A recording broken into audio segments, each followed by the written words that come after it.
Good evening.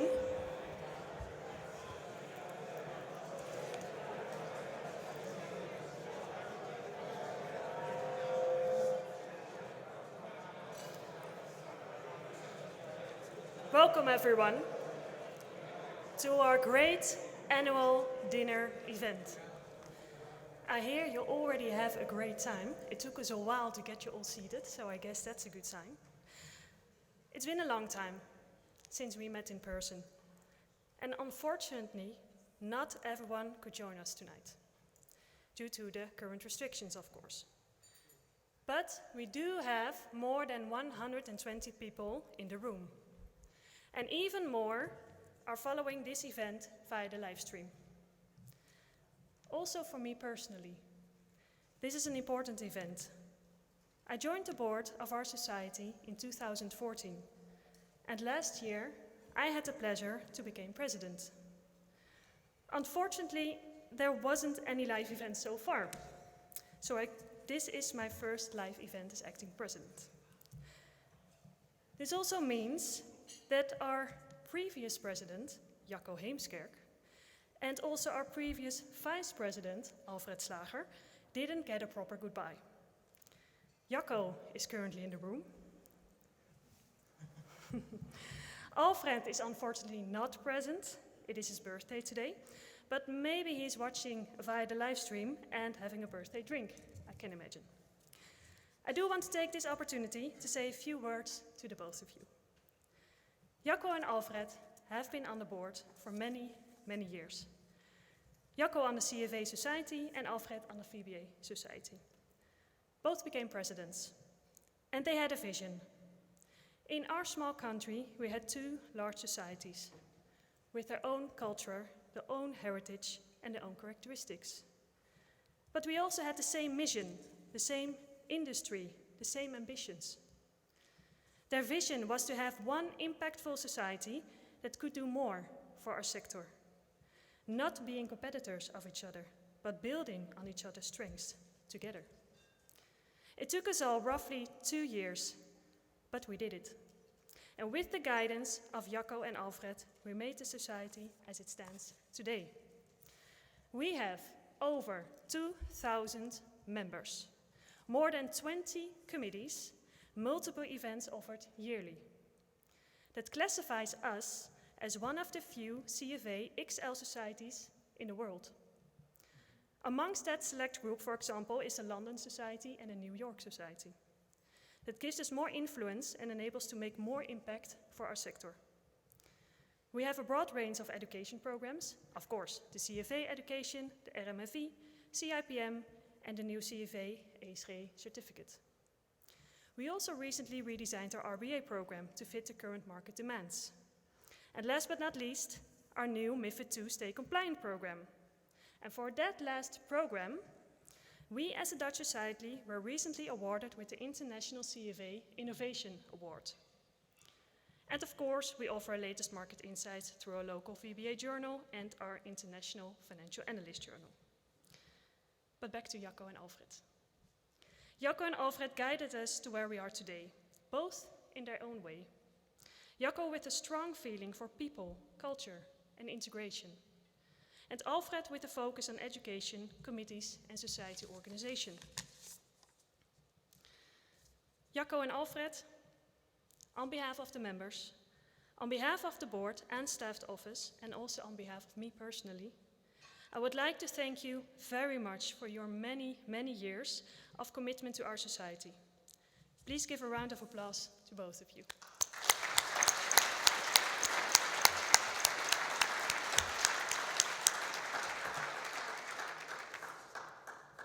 And now, tonight, while we enjoy a lovely dinner, we will discuss the important role central banks have had in the past and what that role might be in the future.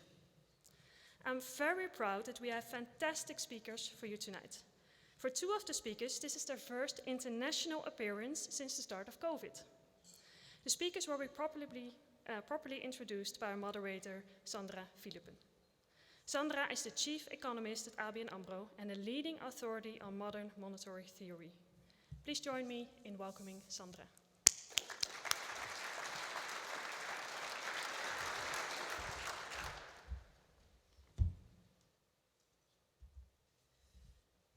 Well, about the latter, I don't know, but we will see. Well, first of all, thank you, VBA Society, for this wonderful invitation. I think I'm not the only one who's thoroughly enjoying the fact that we're just physically together in this room. And of course, also warm welcome to everybody through the live stream. I agree that we do have two fantastic speakers, and that's what makes this evening especially exciting. Before I will introduce them, I will just quickly announce you the time slots and the schedule that we're going through. So we will have a speaker of about 30 minutes, followed by a Q&A. Following from that, we will have a course, then a speaker, and then a course, and then a wrap-up with another round of discussions. So a lot of discussing and a lot of room for your questions and remarks and your views. And then finally we will have a walking dessert, but I think that changed to a sitting dessert. Correct, yeah. Now, for those that want to connect to the Wi-Fi, and which is important because actually the interaction of the Q&A is going through that. Sorry. Yeah. I guess on this slide you can see how you can log in and get to the interactive mode. Now, two speakers. The first I would like to introduce Professor Stephanie Kelton. The Deficit Myth, a world-famous book. If you haven't read it, you definitely have to read it because it is ground-shaking. I have to admit that I read it and it shook me up. Because it's actually not always easy, an easy feeling if you're brought up by mainstream monetary thinking, and then you read this book, which basically challenges everything you've been learning at its core. Ms. Kelton turned things around, and it is so compelling, she writes so well, that you go along in her thinking, but you feel uneasy because you're left with your old strand of mainstream thinking that doesn't really fit with the views that you've just so compellingly agreed with. So what do you do? To be honest, I was weak. I had some problems digesting that, and I tried to get on with my life. And then today, hopefully after this pandemic, and actually an unprecedented reaction in terms of economic policy, with budget deficits soaring and central bank balance sheets nearly exploding, it does seem as if indeed a paradigm shift that Ms. Kelton speaks about has happened. Professor Kelton's views have become, therefore, especially in this day and age, the center stage in the global debate on economic policy. She offers nothing less than a new approach to economics that we just cannot ignore. What else do we need to know about Ms. Kelton?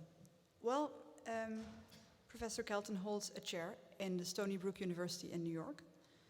She was the chief economist of the US Senate Budget Committee in 2015 and an economic advisor in the Bernie Sanders campaign in 2016. Before the speech of Ms. Kelton, our first speaker will be Vitor Constâncio. We all, of course, know him as the former vice president of the ECB from 2010 till 2018. Before joining the ECB, Mr. Constâncio had numerous roles in the Central Bank of Portugal.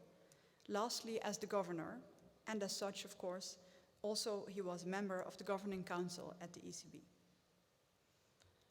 So, massive amounts of experience in monetary policy experience.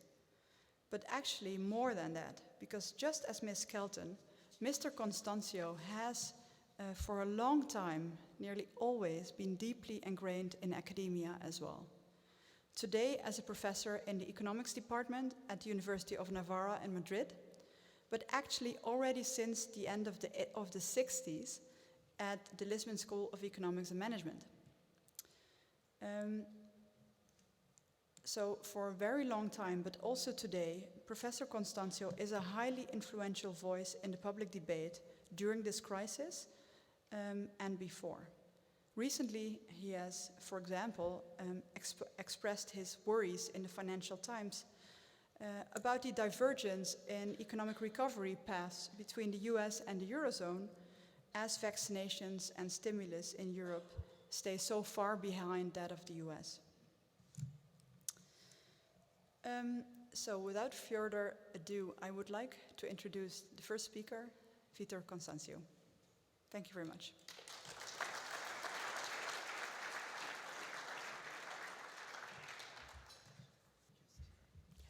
Yes. Would you like to have the schedule here? Or you don't mind? No? That's all right.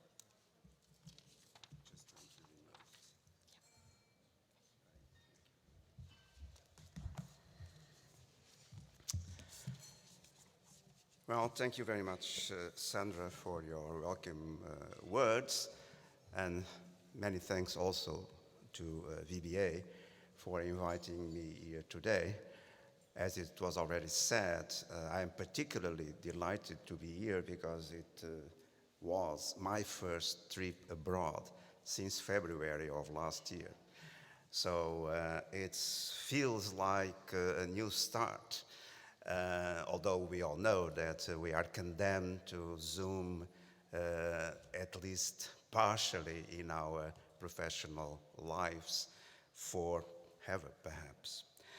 No, but let me then start with the subject. I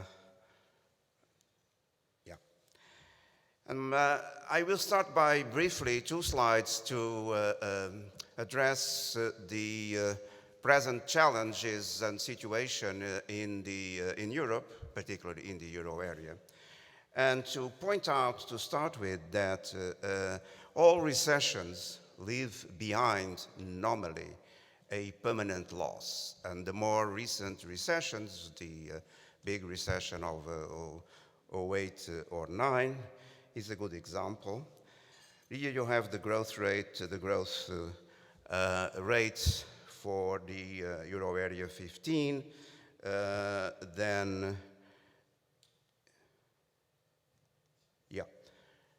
as you see, since 2007, if growth had continued, there is a permanent loss that shows there, which means scarring, which means hysteresis, which means indeed loss of human capital and physical capital at the same time as a result of recessions. This is also true if we speak about the double dip in Europe from 12-13. It's also true the COVID crisis. We are not yet at the trend that was prevailing before 2020. We have reached the level, more or less, some countries, and by the end of the year, many countries will reach the level of 19, but not the trend of growth. So there is a risk of a loss. So we would need to, as quickly as possible, to go back to the trend growth that we had before. And the problem is that after this recovery that is ongoing and that seems to be stronger than anyone anticipated this year for 21, but that will imply that it will be less buoyant next year, because this year we are recovering from a big drop of -6.8 last year.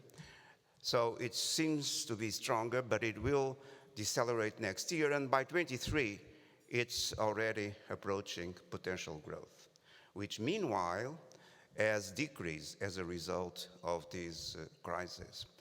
And that the IMF, the Commission, put the potential growth of the euro area at levels between 1.1 and 1.3, with some estimates of 1.5, the more optimistic ones.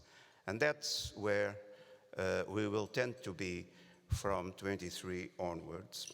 And that's why I think that at least for a couple of years more, we should manage our economies to be a high-pressure economies.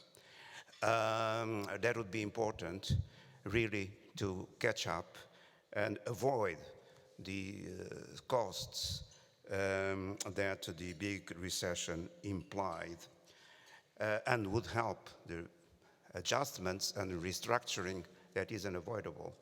Well, in April, the IMF also concurred with this analysis and said that Europe should increase their fiscal stimulus by 3% of GDP in order, at the time, to reach the trend growth as quickly as possible. As you know, that has not happened and will not happen, very likely.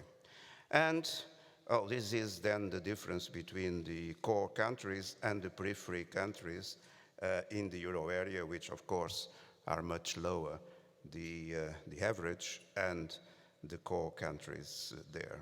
And that's the US, which already has reached the level of 19, and by the end of the year will be at the trend growth of prevailing before 19, so much ahead. Now, and there is slack in the economy to be still used. On the left chart, you have the blue bar, which is the normal published unemployment rate, 5 point something right now. But then you have the yellow line, and the blue bar is the so-called U3, unemployment 3, which is the normal published one. And then the yellow line is the so-called U6, also very much in use in the US, which adds discouraged workers, people that work part-time because they cannot find a full-time job, and so on.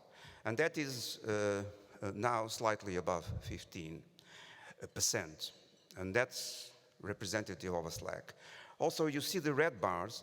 The red bars represent the people, the persons that are declared as employed, but they are employed because they are getting subsidies, public subsidies, to pay their wages, the furlough schemes, and so on. And these schemes are about to disappear, to be eliminated. And no one can be sure that all the people that are now considered statistically employed as a result of that will find really permanent jobs. Many certainly will find in this economy, but we don't know. And that's perhaps why, for the euro area, both the IMF and the Commission project that unemployment in the end will be above in 22 and 23, will be above the level of 2020. That may be the result of the fact that many people in that red bars will not get permanent jobs. And the slack is also reflected on the right on the path of deceleration of wages until very recently. Now they may be recovering a bit, but you see the downward path of wage increases, which is also a reflection of the existence of economic slack in the economy. So there are possibilities to grow more. Well, fiscal policy is becoming more restrictive, partly unavoidably, of course, because I put there the so-called overall budget fiscal impulse. That's the evolution of variation of the budget deficit from one year to another. And normally, of course, the deficit will not be repeating or increasing in relation to what it was last year. So the fiscal impulse will be negative, the overall. And then this can be decomposed in what is discretionary fiscal policy and what is the result of automatic stabilizers. And the projections published by the ECB in June show that discretionary budget policy is expected to be restrictive. So that's what is on the cards. What about then, if this implicitly means that, as I maintain, that at least for a couple of years, we should continue to manage high-pressure economy to overcome all the problems of the recent recession, that could, of course, naturally lead to the question, or two questions rather. Would that not be a problem for inflation in the future? And second problem, what about the public debt continuing to grow? Inflation I will deal with in a short while. Now I deal with the debt problem. Well, as we all know, in a regime of low interest rates, when the interest rate is lower than the growth rate of the economy, there is no debt ratio explosion. And depending a little bit on the primary balance, normally it means that when that situation prevails, the debt ratio is declining. Interest rates have been declining for 35 years in all major countries. And that is independent of the financial crisis that happened during those 35 years, and therefore it's also independent from the expansionary monetary policy that those crises then triggered. No, it's an independent movement. It depends on many things, demographics, technology, inequalities, and so on. And this regime of low rates is very likely to prevail because advanced economies are in a period, a phase of relatively moderate growth, which many call secular stagnation. It's not disappearing. So in this new low rate regime, makes no economic sense for the Europe to continue to use the 60% limit for the debt to GDP ratio, which comes in a protocol annexed to the treaty. So there is no theory about this type of limit. And the two reasons, the two rationales for this 60% when it emerged 30 years ago were the following. The first was simple. More or less, it corresponded to the average debt ratio of the first members of the euro area. It was around 60. So that was one reason. The other reason is more sophisticated, but was also used, which is that, as you may recall, the treaty says no deficit can be above 3, and the debt ratio should converge to 60%. And any country to enter must prove that if it is not below 60, it must prove that it is converging to 60. And this 60 came from this calculation. Let's admit the worst case scenario, that countries will have 3% deficit every year. So the maximum they would have every year, 3%. Not likely, but that's the worst case scenario. And then, at the time, the normal potential nominal growth was 5%. 3% real growth, remember? And then 2% inflation, 5. 3 over 5 is 60. And it can be proved that if those 3 over 5 would prevail for a long, long period of time, the debt ratio would converge to 60%. So that was one reason. The other reason. The problem is that the average of the debt of all euro area member countries in 19, before COVID, was 86, not 60. And the second thing is that nominal potential growth is no longer 5 or 3%. As I just recalled before, it's 1 to 25, with optimism 1.5. And then if we use the same rationale, 3 over 125 plus 2, then the debt ratio comes to 92%, not 60. And if you use the more optimistic number of 1.5, it then converges to 85. Again, not 60. And it's even worse than this in what regards the rules, because those were the rules of the treaty. But later, the Stability Pact changed, by agreement, changed the treaty, because the pact said that the deficit must be in surplus or balance over the medium term.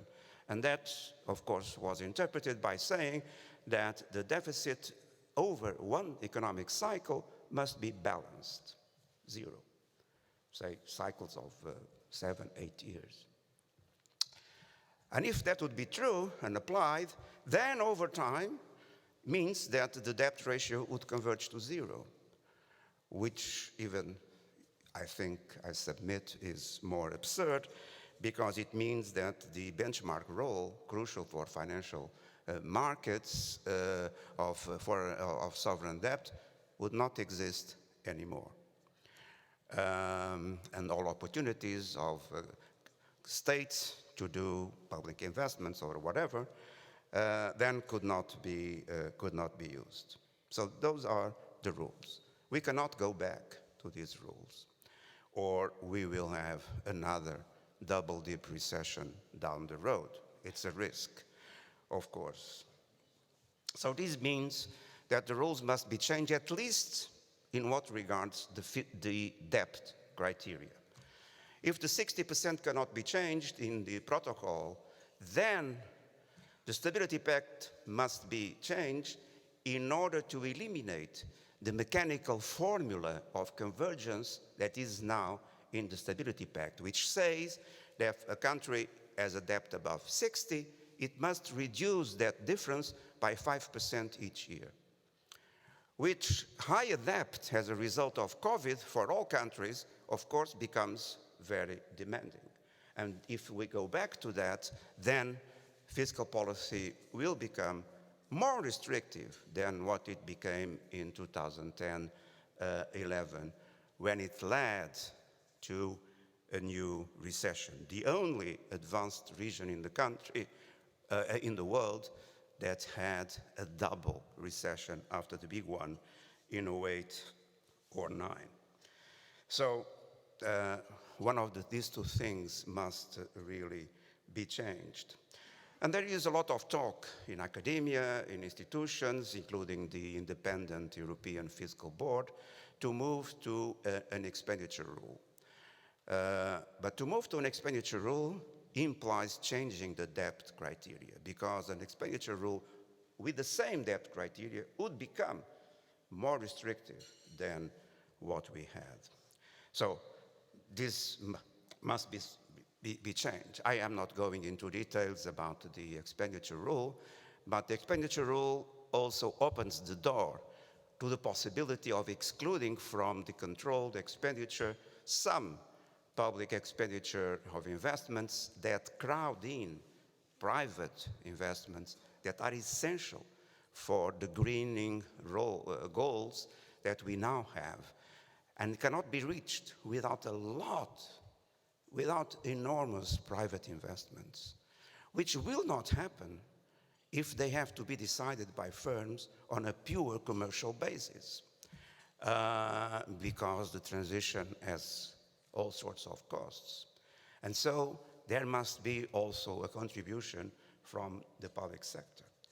And so that's that's, by the way, one reason, surprisingly, why the conservative leader of the CSU in Germany said the other day in a newspaper, Mr. Söder, that he now considered that the debt break rule they have in Germany and that they have imposed on a slightly softer version to Europe is not compatible with the objective of greening of our economies.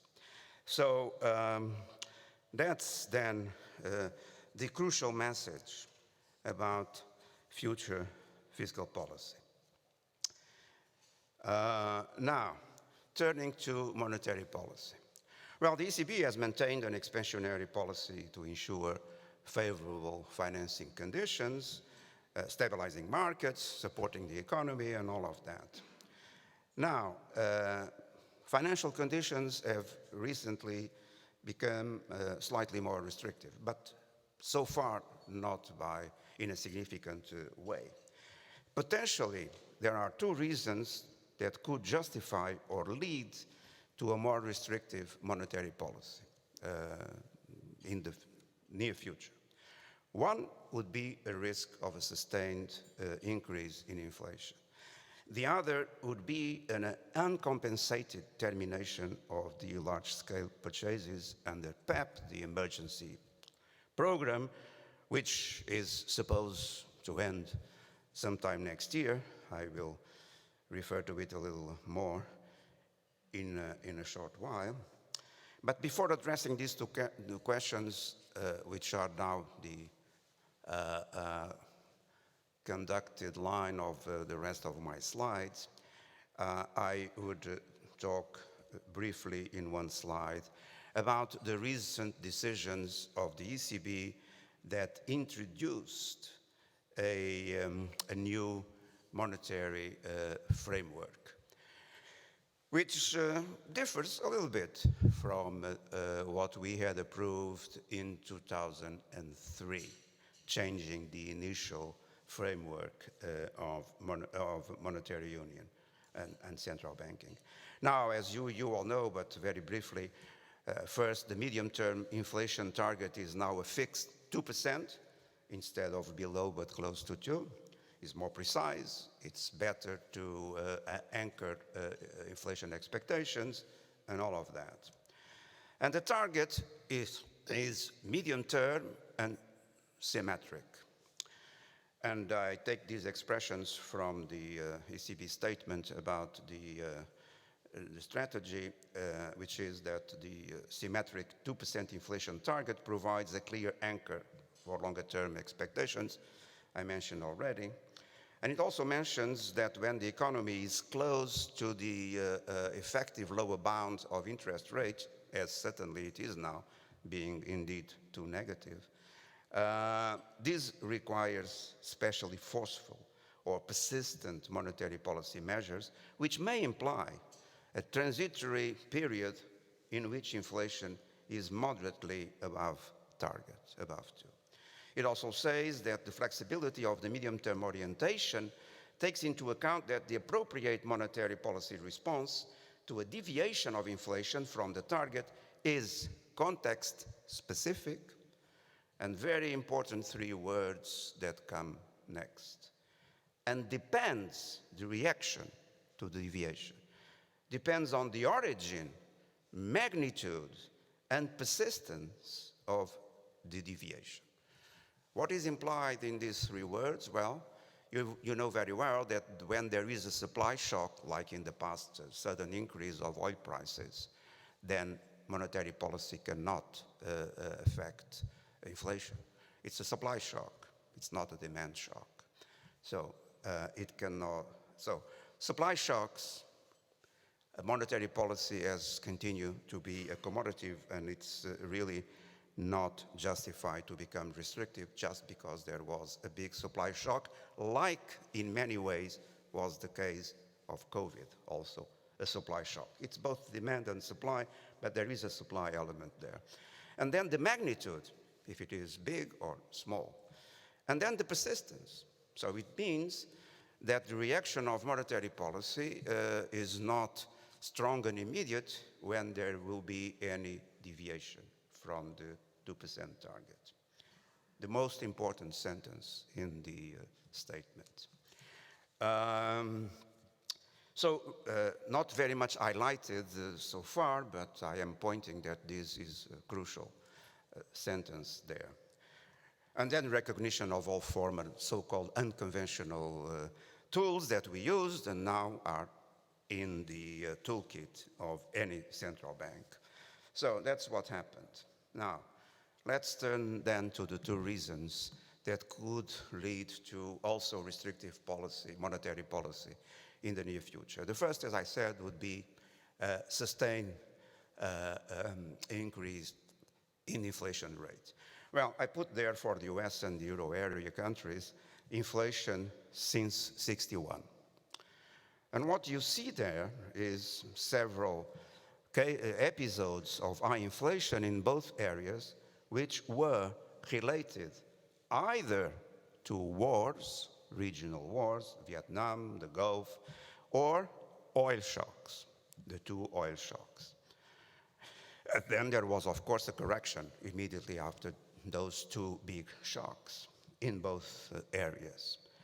And for 25 years, inflation in both areas has been around 2%, in the euro area slightly below, because there were no big oil shocks and no wars. So what in the, and the latest projections by the ECB, which came out in June, there will be projections again in September, which will be slightly higher than those from June. But in June, they were forecasting 1.9 for this year, 1.6, and 1.4 for 23. So what shocks, what causes, beside oil or wars, could create a new period of high inflation? There is only one possibility, and that would be a wage price spiral. It would be like, for instance, the last time this more or less happened a little bit was 68, with the social student and workers' revolt in several European countries that led to appease the turmoil, to wage increases, and so on. It's not about to happen. If you look around, we all know that workers and trade unions are not with the power to engineer that, and that wages are not increasing, as I showed before, and they will increase slightly now in this initial recovery, but we cannot expect a new big wage price spiral. So from where could inflation come, really, judging by historical experience? Well, some of you still may be nostalgic about the wrong, simplistic, but simple monetarism. So money goes up, inflation goes up. Well, simple thing. Well, again, it's not happening at all. There you have the increase in the monetary base, in the total money supply, and inflation, both in the US and the euro area. There you have that the balance sheet, more or less the balance sheet is less than the balance sheet, but the monetary base, which is part of the balance sheet of the central bank, increased between 98 and February of this year. I didn't update this because the message is the same. Increase in the US by 934%. The total money supply in the US increased by 350%, and inflation increased by 60%. In the euro area is even more striking. 1,093% increase in the monetary base.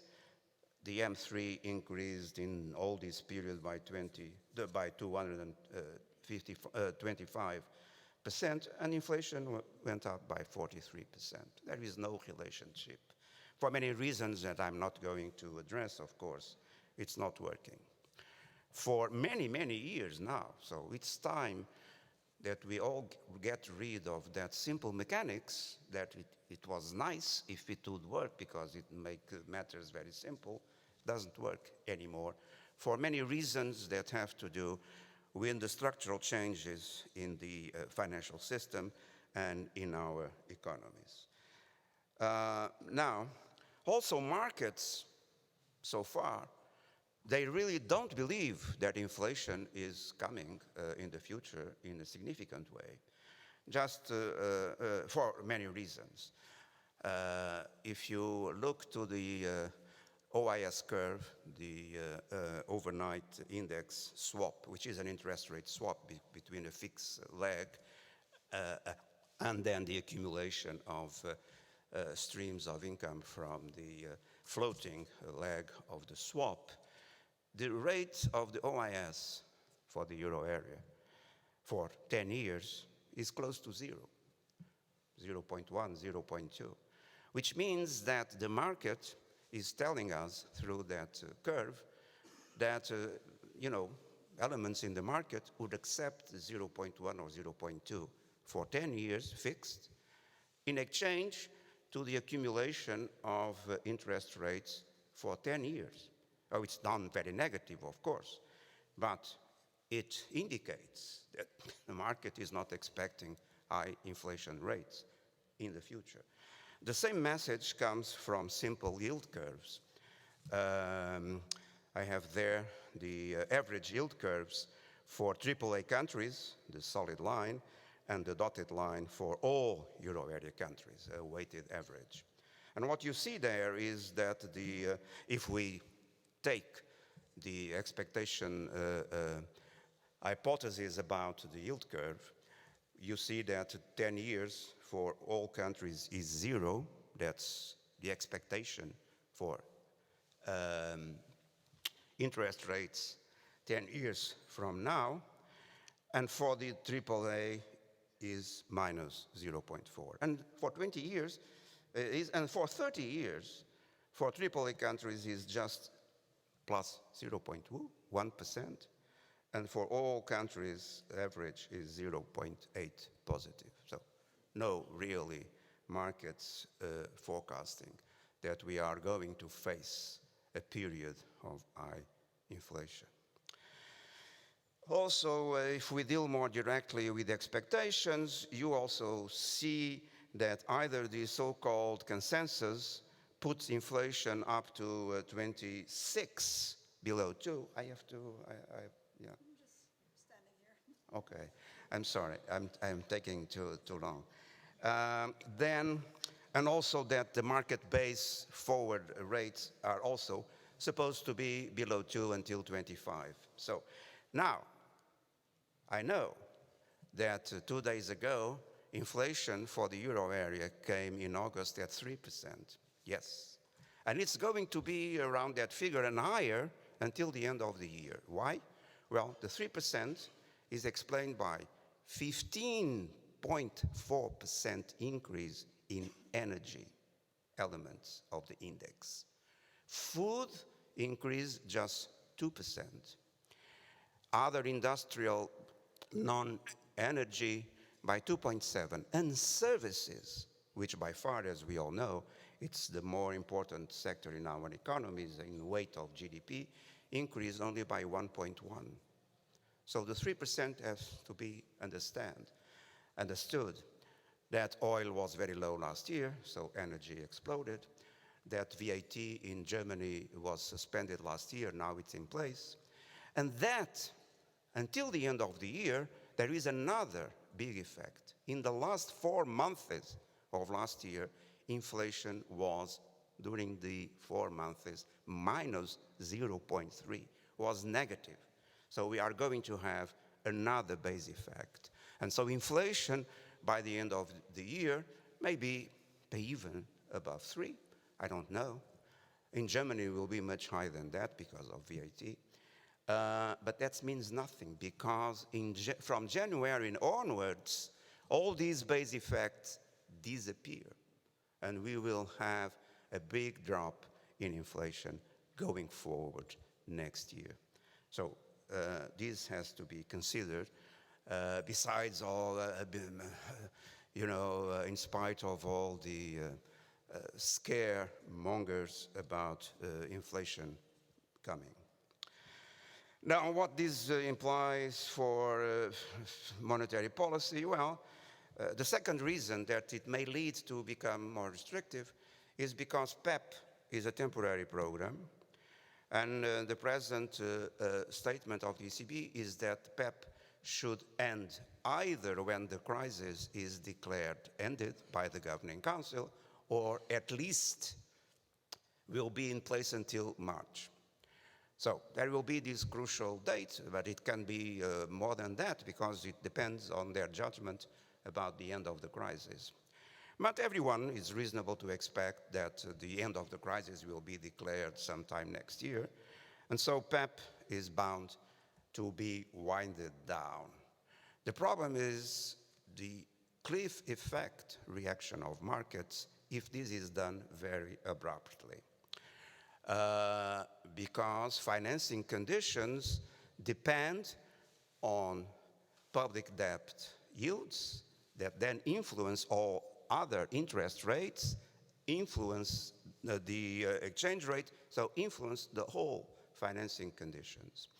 So this has to be dealt with. And so most people is reasonably expecting that the ECB, when it winds down gradually, PEP, will increase the other old purchase program, APP. No one knows, to offset only partially or totally, we don't know.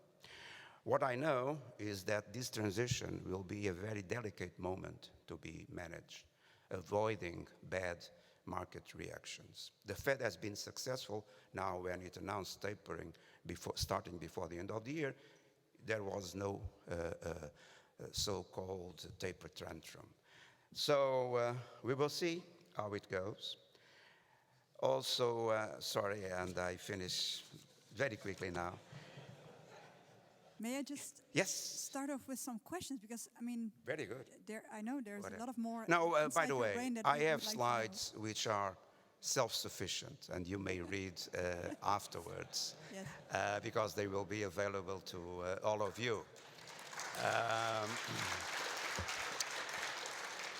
I don't like to make these slides that just have the bullet points, and Yes, then we noticed. we take the bullet points and we forget what was said. So you will have almost a full text to read afterwards. Thank you On very few much. more points on the efforts that monetary policy should continue to do independently accompanying fiscal policy in order for, a couple of years to maintain high-pressure economy in the euro area. Thank you.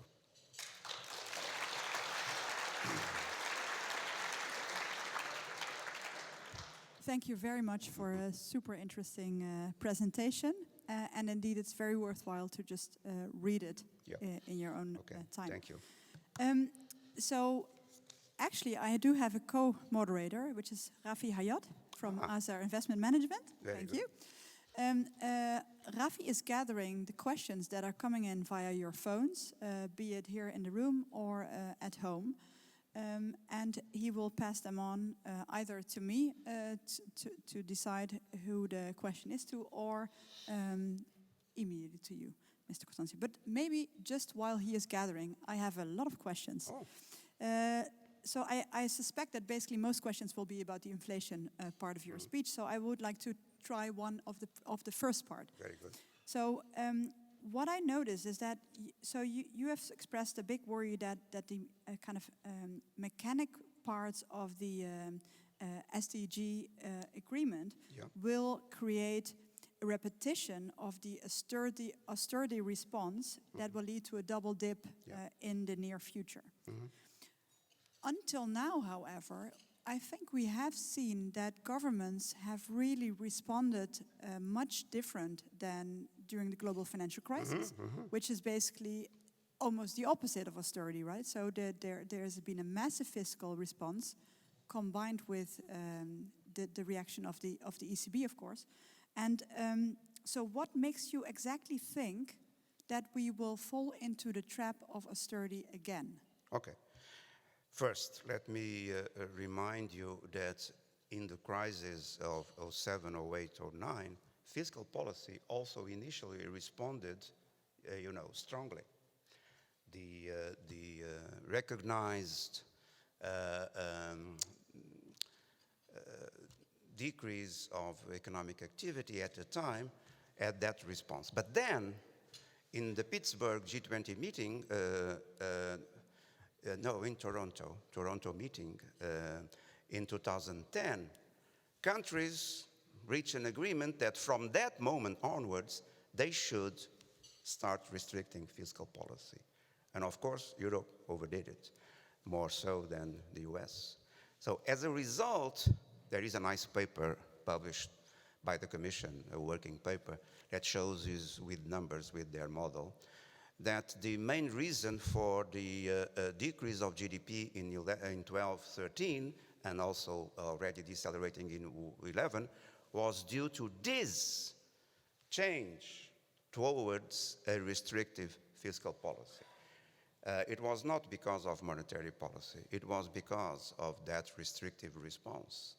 And now, after the big effort of 2020, which had to be done because governments were responsible for their citizens and had to support activity, now, of course, deficits will not continue to grow.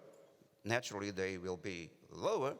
So the fiscal impulse will be smaller. So there is restrictive. And if we go back, because the pact is suspended, as you know, but if we go back to the old rules, then fiscal policy would have to be real restrictive, more so than in 2011.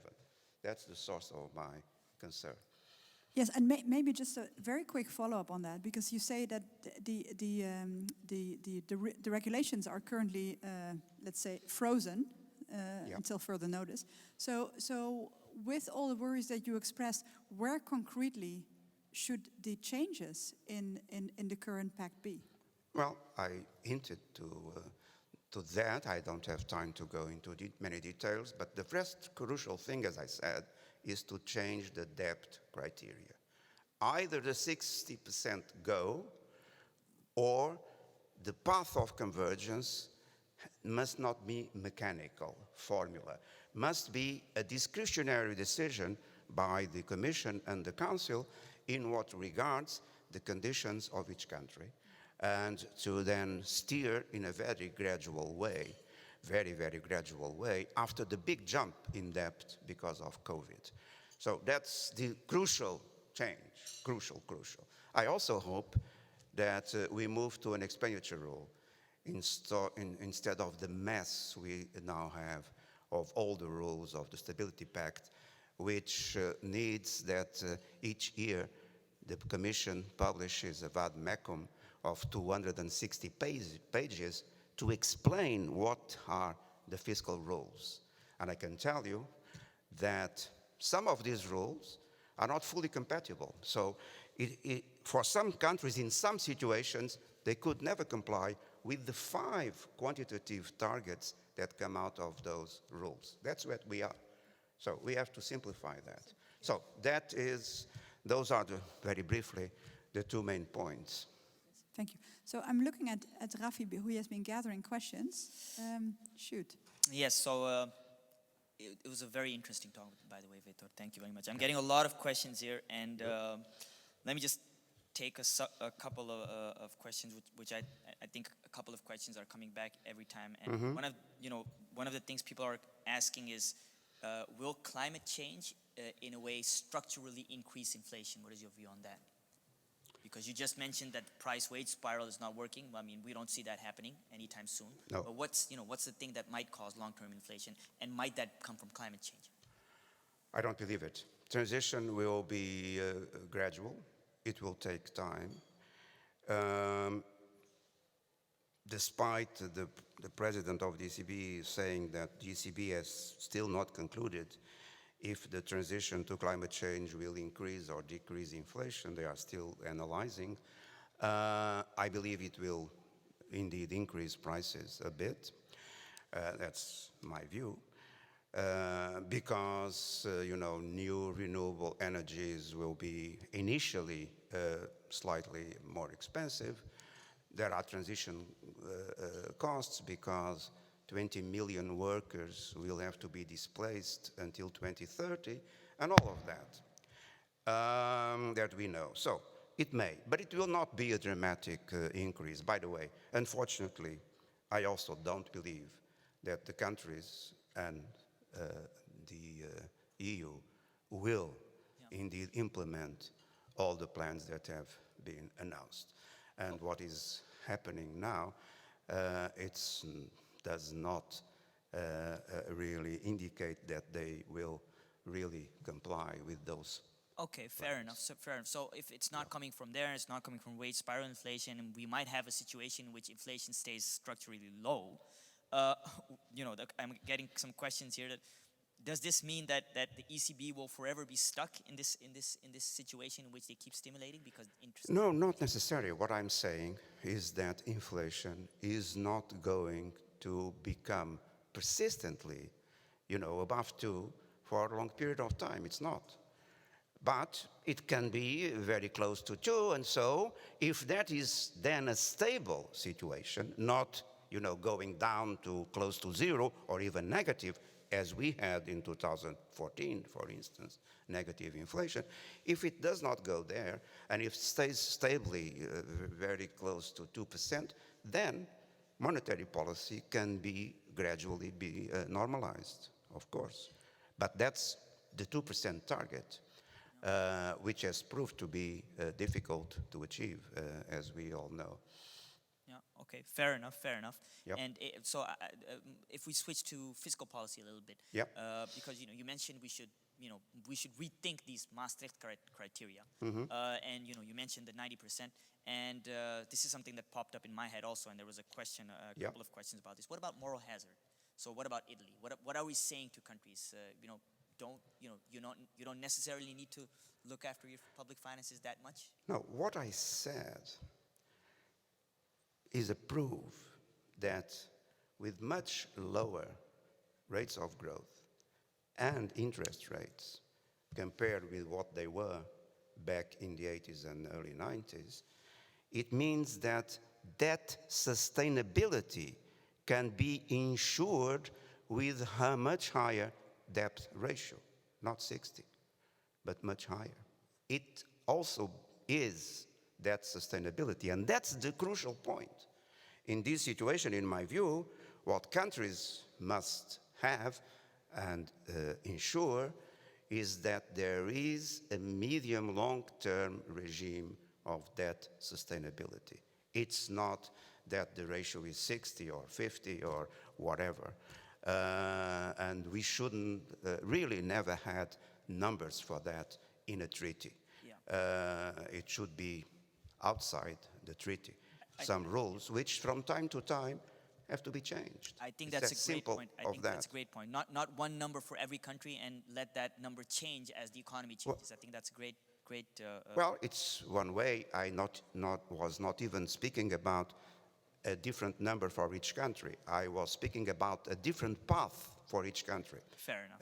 A different path of convergence. So I think we've run out of time a little bit. So Okay. Thank you very much, Vitor. I think there will be some food delivered to your table soon. So enjoy that, and after a couple of minutes, we'll have the others. We'll have Stephanie. So thanks a lot, Vitor. Okay, thank you very much.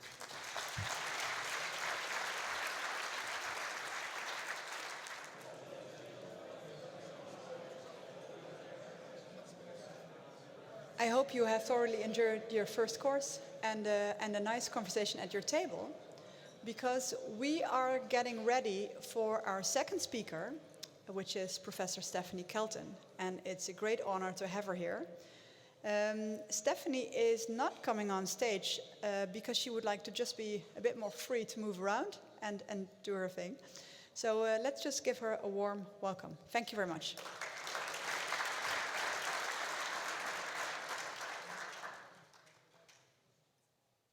Thank you very much. Well, it's mostly because I didn't want to trip getting up on this stage, and I was afraid I might. Thank you for the opportunity to come. I, like Vitor, am so happy to be in front of an audience of live people and not looking at you through a computer screen, and I know we all feel that way.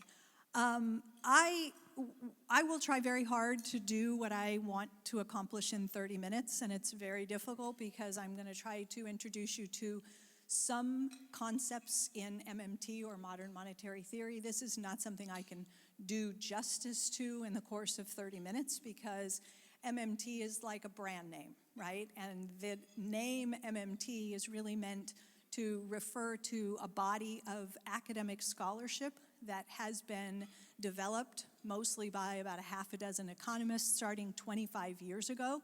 So this is a quarter-century long project with a lot of scholarship behind it, and there's no way to do that justice in 30 minutes. But I'm going to try to give you a sense of what the project is about. And what I want to focus on is this question that we spent some time talking about when we heard from the last speaker, which is policy space, right?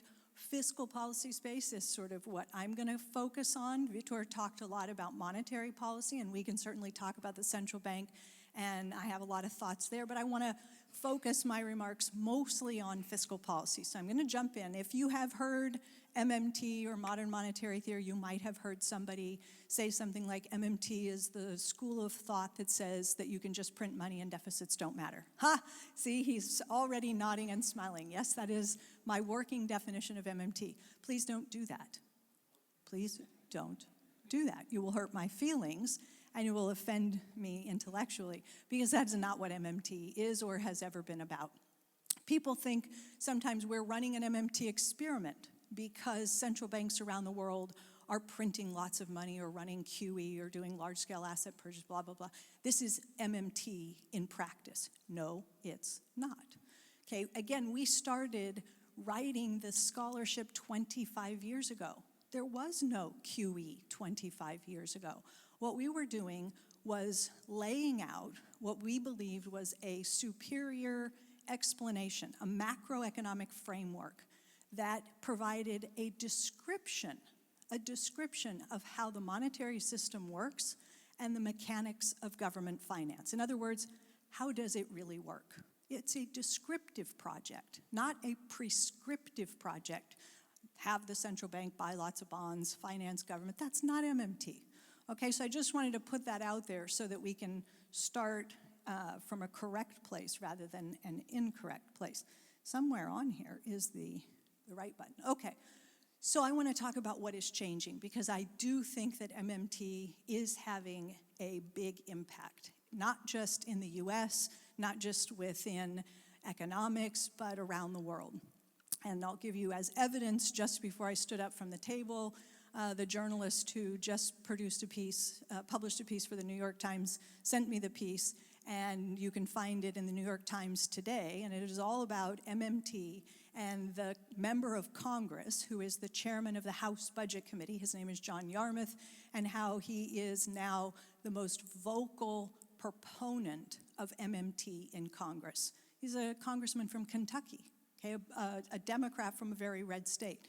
And he is out there speaking very intelligently about what MMT is all about. So it's having a big impact. And so I want to just run through this timeline and talk a little bit about what has changed. So 2006, the top of the housing market, housing bubble bursts. What do? We have the Great Recession, and we have a fiscal and a monetary response. Okay, we all know the monetary response started with QE, right? We had QE1. Time-specific, we're going to buy government bonds and mortgage-backed securities of a certain quantity for a certain period of time and then stop, okay? Congress responded with the not the Affordable Care Act, the American Recovery and Reinvestment Act, $787 billion, a fiscal stimulus. Sounded big at the time. Wasn't quite $1 trillion, because $1 trillion was a scary number back then. But we got a nice fiscal support for the economy, and then Congress went AWOL. They said, we got scared. Deficits are increasing. We did one big fiscal package. We saw the deficit increase. We saw the debt increase. We looked across the pond at what was happening in Europe. We saw debt crises, and we decided in the US that if we didn't get our fiscal house in order, we were going to end up like the Greeks. And so Congress got scared. President Obama got scared. His economic advisors got scared. And everybody said, we need a plan to rein in the deficit. So we pivoted to austerity. One big fiscal package, and then we went to austerity, leaving all of the burden for supporting the economy, getting the economy recovered. All of the burden fell to? Say it. Fiscal policy went away. All of the burden fell to monetary policy. All of the burden fell to the central bank. Congress basically said, you fix it. And poor Ben Bernanke was sitting there going, well, okay, I'll try. And so we got QE2, and we got this Operation Twist thing, and then we got the open-ended bond buying program, quantitative easing 3, right? The third round where Bernanke just pushed the chips all in and said, we'll just buy until we decide to stop, because we don't know what the hell else to do. Okay, we don't know. And our fiscal partner's not there, so you're leaving it all up to us. We'll get creative, we'll do what we can. And we had a very slow, anemic recovery because we put all of the burden on the central bank and fiscal policy got scared. And we started worrying about the deficit and the debt, and we had all this drama around the debt ceiling. And then we got Donald Trump. And Donald Trump comes in and says, let's spend some money. Let's cut taxes. Let's get rid of this sequester that's putting caps on how much money the government can increase spending each year. It's gone. Republicans said it's gone. So we got expansionary fiscal policy. We got an impulse. And a lot of left-leaning economists criticize that. This is a terrible idea. You don't do fiscal stimulus in a recovery. Fiscal policy is for emergency use only. You use it when the economy is in the recession phase of the business cycle. You don't use fiscal policy when the economy is doing well. This is what people like Larry Summers, Paul Krugman were arguing. That was not my position, okay? My position was, if you think you're late cycle, then isn't expansionary fiscal policy exactly the right thing to extend the cycle so that you don't actually have the downturn? So what happened? The tax cuts passed, unemployment went down a little bit more, growth picked up a little bit more, and none of the bad things that are supposed to happen when you increase the deficit happened. Interest rates didn't spike, we didn't have a debt crisis, right? All of the usual stuff people worry about didn't happen, and it keeps not happening. So we get Donald Trump, and then we get COVID. Now, there were plenty of people who said the coffers are bare. There's no more money. The Republicans blew it all on their tax cuts.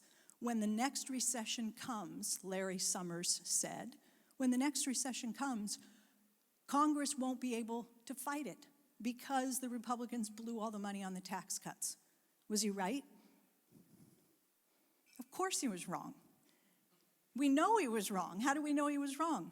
Because COVID happened and Congress passed a $2.2 trillion package in March of last year, followed by a $900 billion package in December of last year, followed by a $1.9 trillion package in March of this year, followed by a $550 billion bipartisan infrastructure deal that so far cleared the Senate, not the House, followed by maybe $3.5 trillion in reconciliation this fall. So that's what we're looking at. The point is, Congress doesn't spend a whole lot of money. All they have to do is find the votes. This has become a silly game where politicians say things like, how will you find the money to pay for that? Well, let me show you where the money comes from. If I can find 50 votes, I got the money.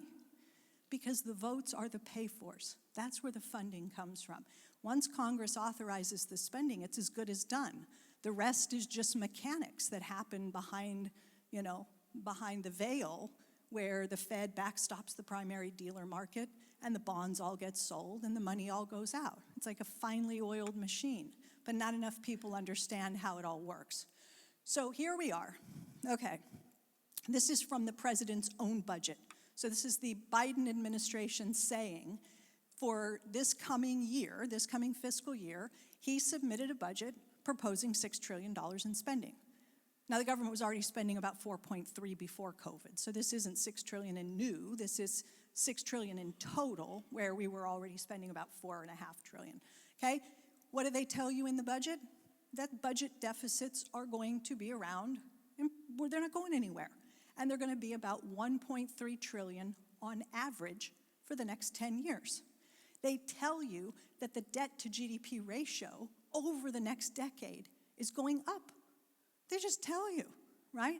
There's a new comfort level with the things that the Obama administration ran away from, the Biden administration is embracing, right? More ambitious, bolder use of fiscal policy, not afraid of deficits, not worrying about debt ratios and so forth. So what do they say we're going to get in terms of economic outcomes? Lower unemployment. The unemployment rate falls below 4%. Inflation never goes higher after this current year, never goes above 2.3% for the whole 10-year period. Highest inflation goes is 2.3%. Unemployment's below 4, inflation is modest, and so where's the problem is the question, right? So trillion-dollar deficits are here to stay. Should we be worried? Should we be uncomfortable with this? And this is where MMT comes in and says the budget outcome itself is never or should never be a target of economic policy. Shouldn't be a target of policy. It's not what matters. The number that falls out of the budget box at the end of every year isn't the thing that matters. What matters are the real outcomes.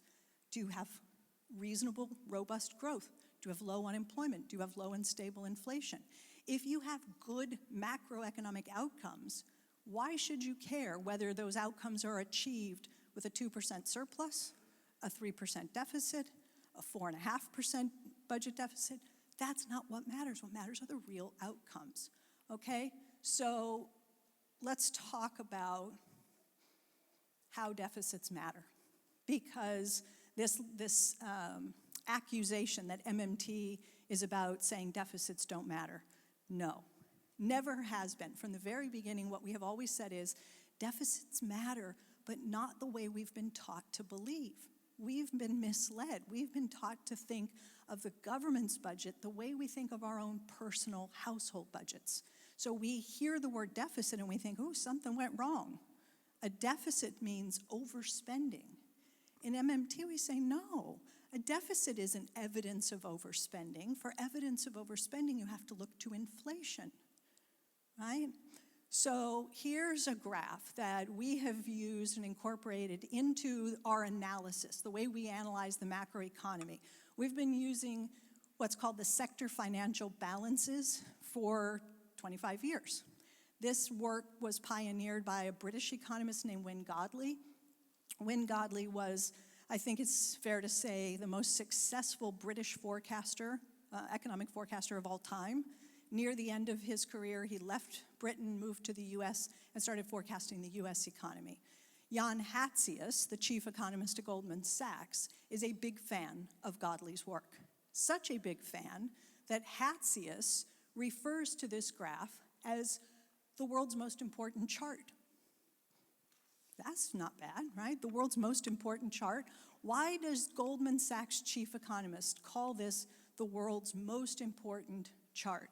The answer has to do with the fact that it contextualizes the government deficit. It doesn't look at the government deficit in isolation with one eye closed, right, and just some number on a spreadsheet. It puts it in the context of the rest of the economy. So the government's balance sheet interlocks with other balance sheets in the economy, right? It's not just the government, it's the private sector, and it's the rest of the world. So you have to tell a complete story by putting together a complete picture to understand the important role of the government deficit in the economy. So here's what Hatzius says. This chart demonstrates a critical economic concept. He says, government deficits, the gray line, the bottom gray line, are essentially the mirror image of private sector surpluses. So if you just look at the bottom line and the top dark line, look how they practically just mirror one another. What's happening is, as the government deficit gets bigger, goes more negative, the private sector surplus moves in the opposite mirror image direction. In other words, the government's red ink is our black ink. Their deficits are our financial surpluses. Remember that a deficit is just the difference between two numbers. That's literally what the government deficit is. One number, how many dollars or euro or yen or pounds the government is spending into the economy each year. The other number, how many they're ripping back out, mostly through taxation. So a deficit means they are adding, by spending, more than they are subtracting. Well, if you put 100 in and you only take 90 out, somebody gets 10. Their deficits are our financial surpluses in a literal accounting sense, right? This is flow of funds and national income accounting. That's why it mirrors. It's because, you know, for every deficit, there must be an equal and offsetting surplus. It's how balance sheets work, right? So this is an important point, and one that almost everyone misses. When you hear people say we should zero out the government deficit, how would it sound if instead they came to you and said, you know what we're going to do? We're going to zero out the private sector surplus. Yep, that's our goal. That's what I'm going to do if you vote for me. I'm going to get rid of the private sector surplus. They'd string you up. But if you're running for office and you tell voters, pick me, I'm fiscally responsible, I'll get rid of that government deficit for you, you say, oh, that sounds very good. I think I might vote for you. Because we're completely backwards with this stuff. Okay, so there's the same exact graph, taking out the rest of the world just so you can focus on the important point that Hatzius was making about the relationship between a government deficit and a private sector surplus. Okay, that should be striking, and I hope it will be an image that haunts you, frankly, because it's so important. All right, so let's put the rest of the world back in. So now we have the complete picture, that three sector, because that's all there is, right? If a payment flows out of one part of the economy, it has to flow into some other part. It has to go somewhere. So if the government runs a deficit, it's making a financial contribution to some other part of the economy. Well, where does it go? Who gets it? Well, it can go two places. It can go into the US private sector, or it can go to the rest of the world. That's all there is. Okay, it's in a closed accounting framework. So this is data for the United States, and it goes all the way back to the 1950s. So this is a lot of historical data. So what do you notice? First, it's a perfect mirror image. Why? Because balance sheets. Second, the government's budget is almost always in deficit. They live in deficit territory. The US private sector, all the households, all the businesses in the US, that's the blue. Almost always in surplus. What's changed over time is the rest of the world, right? It used to be the case that the US was a big net exporter. Okay? We produced and sold more to the rest of the world than they sold to us. But that changed in the late 1970s especially. That reversed. And now we are huge net importers. So the rest of the world is building, accumulating a financial surplus, US dollar assets, right? Financial assets. That surplus is fed in part by government deficits that allow the US consumer to have income, to buy imports, and so government deficits show up here as surpluses in both the US private sector and the rest of the world. We're the global reserve currency. Well, if you want to remain the global reserve currency, it's really important that you allow the rest of the world to net save your currency. That's what it means, right? You can't be the global reserve currency country unless the rest of the world can get and save your currency. So we achieve that in an ongoing basis by making available US dollar assets to the rest of the world. And we keep the US private sector healthy and in surplus by running government deficits. Somebody has to be in the deficit position. Not everyone can be in surplus at the same time. I hope that's obvious, right? Your surplus is achieved only by virtue of somebody else spending more than their income. So you can't put everyone above the zero line. It's impossible. For someone to be in surplus, someone else has to be in deficit. So the question is, who do you want down there? Who do you want in the deficit position? And I will side with Hyman Minsky, right, the great great economist of the 20th century. Minsky said, you don't want it to be the private sector. You don't want it to be the private sector spending more than its income year after year. Now, we can do it, and we did it. You can see there that the blue went into deficit. We had a stock market bubble, and then we had the beginning of a housing bubble. And US households turned their homes into ATM machines. We borrowed against the equity in the home, and we spent more than our income. And for a period of time, it looked like it was working pretty well, right? We had an economy that looked pretty healthy. Beneath the surface, were the tensions in the private sector balance sheet, because it was all leverage, right? It was the private sector borrowing to spend more than its income, and you can do it for a while, but it's not sustainable. Why? Because households and businesses are users of currency, and the federal government is the issuer of the currency. It's a lot more sustainable if you're the currency issuer to be the one spending more than you take in than if you are a currency user and you're borrowing and trying to repay, right? So they're just different when it comes to how long something like that can go on. And you can see that for virtually the entire history of our country, I'm giving you, 75 years worth or whatever, the government's been in deficit. They run deficits, okay? So let me see if I can speed up just a little bit. So people will say, well, does it mean that MMT only applies to the US because you're the global reserve currency and you can do that, but other countries can't do that? No, MMT applies everywhere because MMT is a lens. It's a framework for analysis, and I can use that lens, or I can apply that framework to the Netherlands, to the UK, to Japan, to China, to the US, to South Africa, and so forth. I can use the lens. What am I looking for when I use the MMT lens? I'm looking to get a sense of how much policy space is available to countries that have different kinds of monetary arrangements. So in the US, no longer on a gold standard, floating fiat currency. We don't borrow in currencies that aren't our own. We float our currency. We are a monetary sovereign, or we have monetary sovereignty.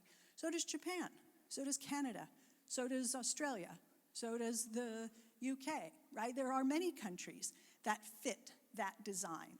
And so we can say certain things about these countries, like they can afford to buy whatever's available and for sale in their own currency. They can't run out of money. Solvency risk is not an issue for these countries. So we can declare certain things by understanding the monetary system. They have more policy space. You start moving down the spectrum and looking at countries that peg their currency, operate a hard fixed exchange rate, outright give up a sovereign currency in favor of a currency union, right? Give up your currency sovereignty. You dollarize, or your Ecuador or Panama. Now you're moving to the other end of the spectrum, and guess what happens? Your policy space is shrinking in around you. You don't have the same flexibility under those monetary arrangements that a country like the US or the UK has. So MMT helps remind us that the monetary system matters. And it's not unique to MMT. This is, I think, such a cool article because it's really a transcript from a speech that was delivered in 1946 by a guy named Beardsley Ruml, which is hard to beat.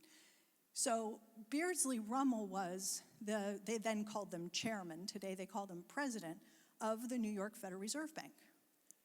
Okay, so no slouch, head of the New York Fed. And he goes out and gives a speech and publishes this in a journal, and the title of the piece is Taxes for Revenue Are Obsolete. What? Taxes for revenue? He said the United States is a national state which has its own central bank and its own currency. It doesn't promise to convert the currency into gold or anything else domestically. It follows, therefore, that the federal government has what he called final freedom from the money market in meeting its financial requirements. What does it mean? Sovereignty, monetary sovereignty. You're off the gold standard, and that was his point. You have your own central bank. The central bank will clear all payments that are authorized by Congress on behalf of Treasury. That's how we did the 2.2 trillion in March. That's how we did 900 billion in December. That's how we did 1.9 trillion this March. That's how we'll go on to do 3 or 3.5 trillion later this year. Congress will vote, and the money will go out because we have a central bank that serves as the fiscal agent. It doesn't have to buy bonds from the Treasury or in secondary markets. None of that has to happen to make all of this work. Okay? It worked for 100 years before we started doing QE, all right? And that's the point. So monetary sovereignty means the government can afford to buy whatever's for sale in its own currency, including all idle labor, right? You can afford to hire anybody who's unemployed and put them to work. You don't have to tax or borrow in order to spend. That was Ruml's point. Taxes for revenue are obsolete. Taxes are important, but not because the government needs the money, it's the issuer of the currency, okay? Borrowing is optional. You can volunteer to allow people to trade in some of their currency for interest-bearing dollars or yen or pounds, but you don't have to make that an option. You can do it if you want to. Recognize that the interest then becomes a subsidy to the bondholder. That's all you're doing, all right? But you can do that. The interest rate that you pay on any bonds you choose to issue is a policy variable. You don't want to pay more than 3% on the 10-year, that's easy. You get to decide. It's your instrument.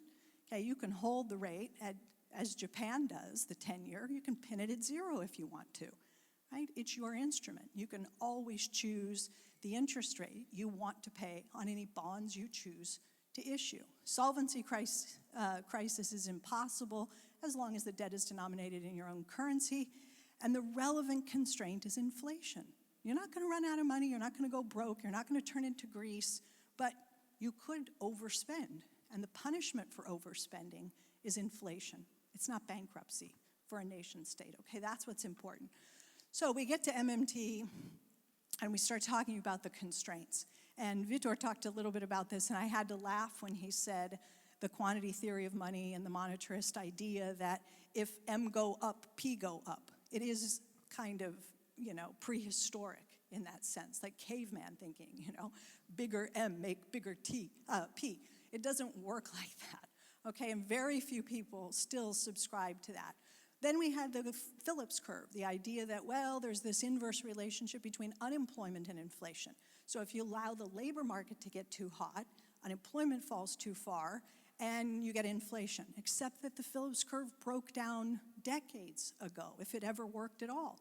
And most central bankers do not rely on any kind of a conception of a real hard Phillips curve relationship to guide their thinking. So now what are we left with? I will say the great hand wave, inflation expectations. When all else fails, when you run out of all other explanations for what causes inflation or how we should think about inflation, mutter something about inflation expectations and use the words well anchored, and then hope nobody has a follow-up question, because we just don't know. We just don't know. And I know that it's important for central bankers to instill confidence and to speak with authority about these things and to give the impression that somehow we've got it. And if it starts to tick up, boy, we have the tools to take care of it. Don't worry about it. Inflation expectations well anchored and something. But I don't buy it. I don't think that economists or others have a good model of inflation. I don't think we understand it. It is a complex, dynamic process. And I agree completely with Vitor when he says the wage price spiral, the mechanism that would be most likely if inflation is going to stay around with us for a while, it's through that channel. And like him, I don't see it. I don't see the, the groundwork, the foundations for something like that to take hold. Too much has changed, especially with workers and bargaining rights, and we just don't index workers' wages to inflation the way we used to. It would just be really hard to see how that would happen. So, yes, inflation can happen. Yes, we're experiencing inflationary pressures today, and yes, we understand that bottlenecks and supply chain disruptions and specific unique factors related to the shutdowns and reopenings and so forth are driving these sorts of things. We have to pay attention to that. Those might be with us for some period of time. No one knows what transitory is, but we might be dealing with those. All right? So, how much time do I have? 5? Okay. All right, so let's do the last part quickly, because I want to talk about policy space. And since we are here in Amsterdam, I want to say something that I think will allow you to have a kind of framework that will stay with you, maybe when you start thinking about these things going forward. So if we're thinking about a country, and we want to know, do you have a lot of policy space? How much policy space do you have available? We'll start by asking the question, is the nation a monetary sovereign? Do they have a floating fiat currency in their own central bank? Do they have refrain from borrowing in foreign currencies, right? Do they fit the mold? So are you a monetary sovereign, yes or no? If the answer is yes, you move to the second question. Are you already at full employment? Have you hit your capacity constraint? Is your economy operating at maximum capacity, fully utilizing the equipment and the factories and the technology and the raw materials and the labor that is available to you? If the answer is yes, then you are up against a real resource constraint. The only way the government could do, let's say, a big infrastructure program in that situation is by bidding away resources from their current use. You got to pay more to get the resources you want. So it would be inflationary, right? So take the next scenario. Are you a monetary sovereign? Yes. Are you butting up against full employment capacity constraints? No. Well then, you're not constrained. There is no financial constraint for a monetary sovereign, but now you've removed the real constraint. It's not binding, right? Because you haven't hit full employment, which is to say, government should be able to safely commit more funding to mobilize unused resources, idle resources, put them to work, doing something productive without risking inflationary pressure. I now go to, are you a monetary sovereign? And the answer is no. So you are Ecuador, you are Amsterdam, you are Greece, you are some Argentina with lots of foreign denominated debt, Venezuela, whatever, right? You are not a monetary sovereign. Is your economy full employed? Yes. Well, then you face both a financial constraint because you're not a monetary sovereign and a real constraint because you're already at full employment. But take the last one. Do you have monetary sovereignty? No. Are you at full employment? No. So you don't have a real resource constraint, but you still have financial constraints. Even with idle resources, lots of unemployed labor, factories operating below capacity, you still, even though you don't have the hard financial constraint at work, even though you don't have the hard real constraint at work, you still may not be able to borrow and hire and spend because capital markets might price you out, right? Okay, so in that sense, MMT, where does it apply? Everywhere. You can apply that lens to any country. And keep in mind that in a certain meaningful way, the government deficit is always in balance or surplus because you have to put it in context, right? And in context, the surpluses and deficits always net to zero. So there's balance. The question is, what are those deficits being used to accomplish, right? And is the private sector in a sustainable financial position? We spend too much time worrying about public finances. Are they sustainable? Is the government deficit sustainable? Is the debt to GDP ratio on a sustainable trajectory? We're so focused on the public sector's finances that we forget to pay attention to what's happening in the private sector. Okay, so this model that Jan Hatzius likes so much reminds us to pay attention to the private sector and maybe excessive leverage building up in the private sector and whether the private sector has a healthy financial balance. All right, so this is, let me just go back quickly. This is the macroeconomic model, the framework that we can use to think through the sector balance equation. And what I want to do is just, I could go on way long, but I won't, about how you use this model. We could do it another time. How do we want to think about this? So we want the private sector healthy. That's the goal. Keep the private sector healthy. So the private sector is healthy when its financial balance, I'm being a little general here, is in surplus rather than in deficit. Okay? So in other words, along that red line, every point on the red line, the private sector's balance is zero. Every point below the red line, the private sector balance is in surplus. And every point above the red line, the private sector's balance is in deficit. So in other words, you want to be below the red line. Keep your private sector in surplus. How would we do that? Okay, so let's look. In the US or the UK or Canada or Australia or other monetary sovereigns, all of this space is available. You have all of that space. You can operate anywhere in that picture. But you don't want to operate anywhere in that picture. You want to operate in the shaded region where the private sector financial balance is in surplus. Okay, so you don't want the top left, you want the shaded region to keep your private sector in surplus. Okay, so for a country like the US, we have that giant triangle. We can be anywhere in there, and a combination of things will produce a surplus for the private sector. How do we do that? So there are 3 ways to get the private sector in surplus. One is the surest way to do it. If you have a government deficit and a trade surplus, your private sector is guaranteed to be in surplus. Why? Because a government deficit adds coins to the private sector bucket. It means the government is adding more than it's subtracting, right? So a government deficit makes your private sector bucket fill up. And if the rest of the world is running a trade surplus with you, if you have the trade surplus and they're running the deficit, they're filling up your bucket. So if both of those things are working in your advantage, your private sector is golden. You're going to have a private sector surplus. Another way to get there, if you're a country like the US, we have trade deficits. We don't have trade surpluses.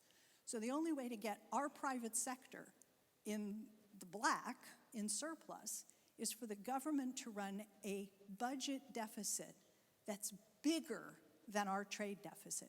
So if our trade deficit is 4% of GDP, the government deficit needs to be bigger than 4% of GDP, or the US private sector will be in deficit. Okay, the last way is if you have a trade surplus, like many European countries, Germany comes to mind, if you have a whopping trade surplus, you can afford to balance the government budget or even run a small surplus without crushing the private sector. The private sector can still achieve a surplus as long as the trade surplus, as long as your trading partners are doing all the work, they're pouring the coins into your bucket, then the government can afford to do less. You see what I'm saying? So look at this. This is for countries in the EMU. This is the space that is available to you. Remember that for the US, we have the entire picture. It's all available. For you, this is what's available when the rules are binding. Stability and Growth Pact, right, 3%.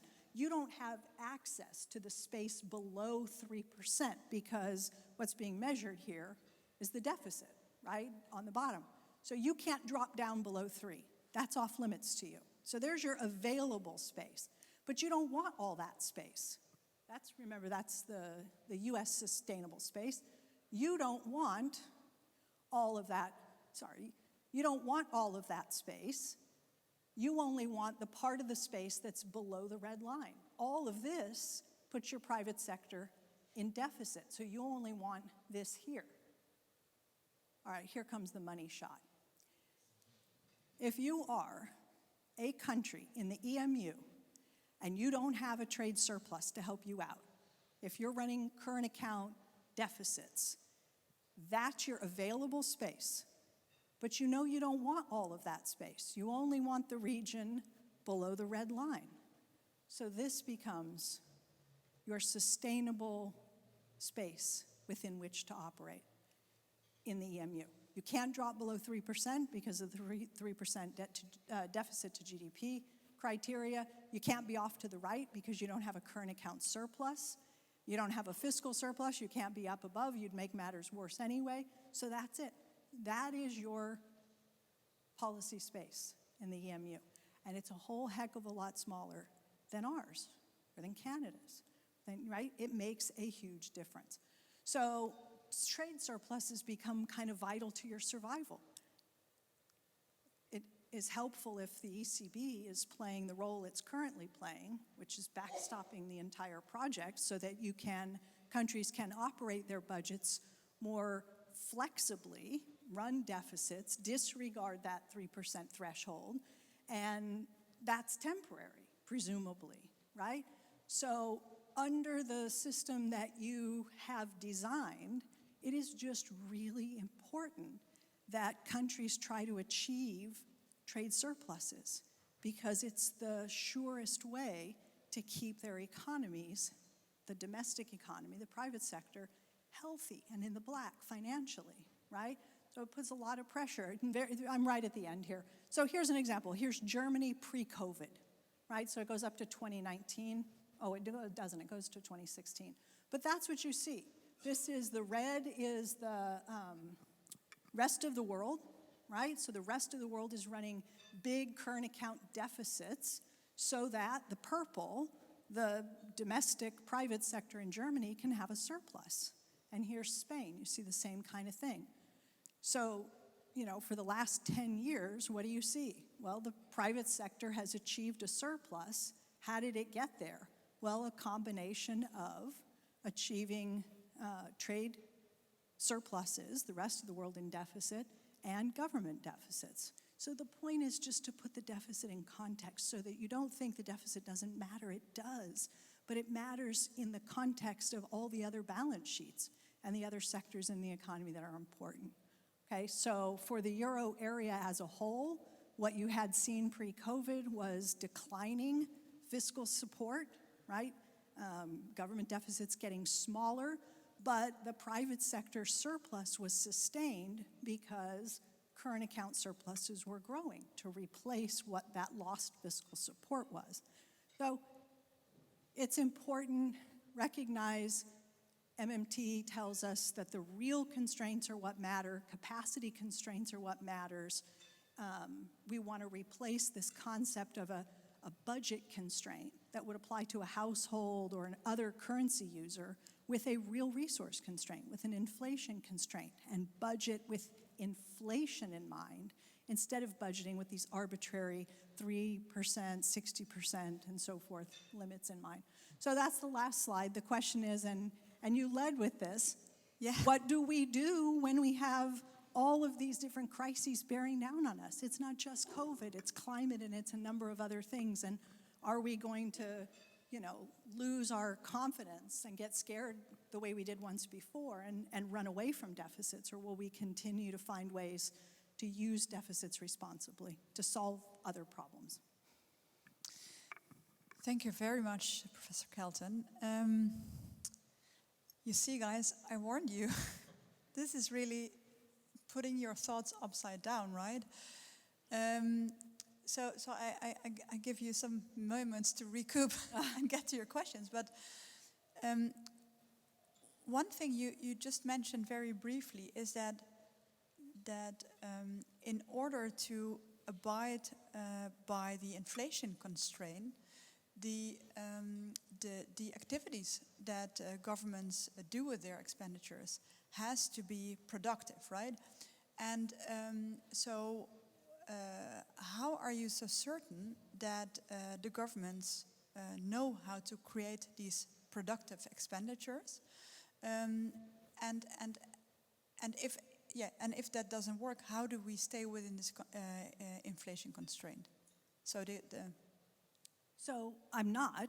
I should just be very frank with you. How am I so certain that governments will budget responsibly and look for ways to invest in things that are, you know, high multiplier and high value and so forth? I can't guarantee that, right? What I can do is provide an improved lens through which to begin to transform the way we approach the federal budgeting process. Look, I mentioned the Republican tax cuts. Those massively increased deficits. The estimate is that the tax cuts will add $1.9 trillion to deficits over 10 years. So did that do a lot to lead to more investment in the economy, higher productivity? And so it didn't. We know that it didn't. But okay, it didn't, and yet the world didn't fall apart. So what I'm saying is you can get things wrong, right? You can make use of deficits in ways that aren't optimal, let's say, and still leave behind ample fiscal space to do better next time. And that's what I think the current administration's trying to do. They're calling it Build Back Better. And the investments that they're looking to make are productivity enhancing, they're capacity building, right? So infrastructure, child care, elder care, things that are designed to pull workers back into the labor force who currently, for one reason or another, can't work, and so, you know, making those investments, investing in semiconductor production. So we're producing semiconductors in the US so that we can mitigate some of the risk around supply chain disruptions by having our own capacity to produce semiconductors. That's productivity enhancing, capacity building.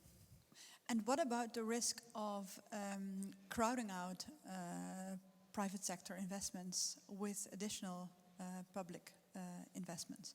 So do you see that risk occurring? Well, when I think of crowding out, the way that I think of almost everything, because I have an MMT lens, is in real terms rather than money terms.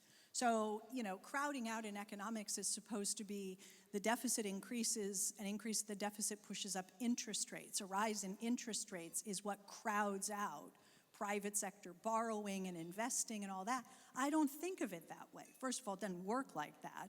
But secondly, what matters is real crowding out. So as I said, if you have an economy that's chugging along at full employment and everybody who wants a job basically is working and your economy is running at maximum speed and the government comes along and says, we ought to do $4 trillion in infrastructure and we should put up EV charging stations everywhere and build electric school buses and repave our highways and fix our crumbling bridges, you go, who the hell's going to do the work? Where are you going to get the construction workers, the architects, the engineers, the steel, the concrete, the mixing trucks, the cranes? If you're at full capacity, the only way to get those things is to literally crowd them out of other hands. You got to take them away from the people who are building commercial real estate or residential housing, or you know what I mean? So crowding out is a legitimate possible concern at full employment, but think in real terms, not in financial terms. And I don't know, I'm just thinking of another argument actually against my worries that in the MMT line of thinking, the borrowing costs are not there, right? So you don't need to additionally borrow for these expenditures. Well, the point is that you do not ever need to borrow your own currency from anyone. Why would you? If you're the issuer of the dollar or the yen or the pound, why would you feel compelled to go get it from somebody else? You're the issuer. So that would mean the interest rates wouldn't have to be rising at all. Well, you also can choose the interest rate that you are willing to pay on any bonds you choose to offer. So there's nothing wrong with continuing to do things the way we do them now, right? And the central bank does have influence over how much the government pays out in interest income. It's income to the bondholder.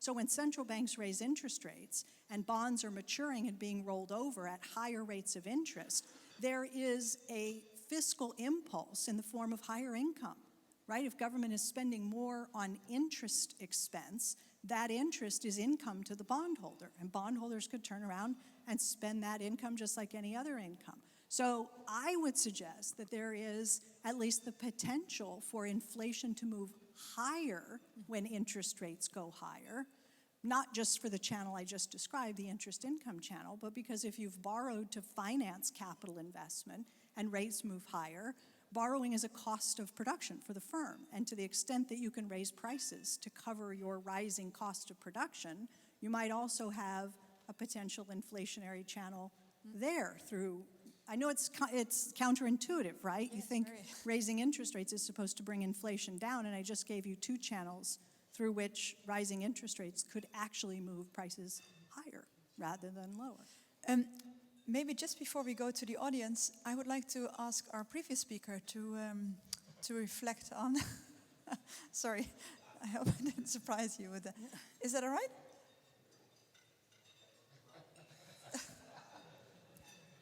If you insist, but I am afraid that that could, increase the controversy. I don't know.